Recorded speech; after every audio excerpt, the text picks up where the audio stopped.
between prayer, fasting, and obedience. What did I say? The difference between what? Fasting, prayers, and what? Obedience. Several times you will hear the Bible says, especially Deuteronomy, if you are willing and obedient, you will eat the fruit of the land. Why didn't he say if you are willing and fasting?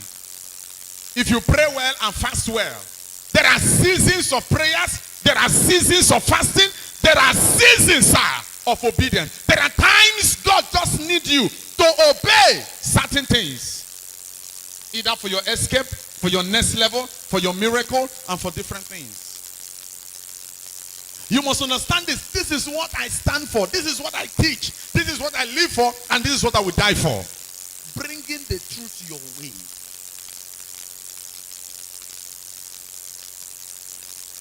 Two ladies came to our church. One is 10 years in marriage, no issue. The other one is 6 years, no issue. And they met me for the first time. I couldn't prophesy to them because the unction of prophecy was not given. Only the unction of word and prayer. And so after service, they maneuvered their way, sit in my front. And I looked at the two of them. I asked them to hold their hands. First, I asked them, how did you find yourself to sit in my front? They say, sir, it's normal. I don't know the politics they played with the protocols then, but they find themselves in my front, which is not supposed to be so. You attend, you sit under my ministration at least for 2 times before I sit with you. And then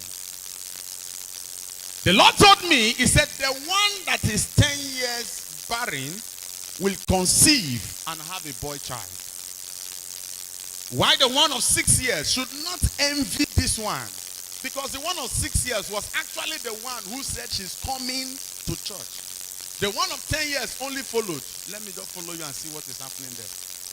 But the one whose mind was in the church was 6 years. But the Lord first of all answered that one.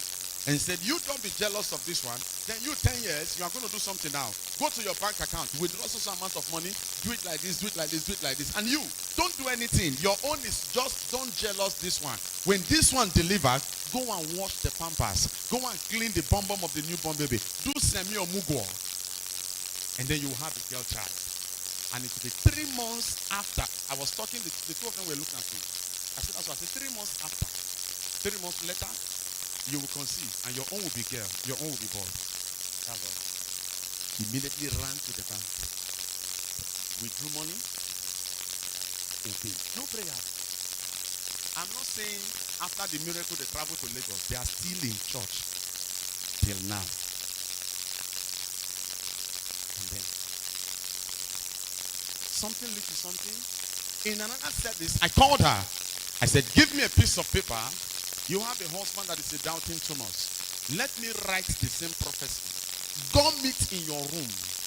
I didn't know I've caused a serious problem in the marriage. The husband told her, if this thing does not work out, because actually the husband gave the money to the wife. He said, I don't believe in all these prophecies, but if this one does not work out, start arranging your load. Because if it didn't work out, you are packing out of this marriage. So she gum it in the room. Obedience. Before you know, boom, she conceived. Like play. No prayers, no fasting. She conceived. When the other one saw that the prophecy came to pass, she started doing her own bits. Obedience. And after 9 months, 3 months after this one was pregnant, this one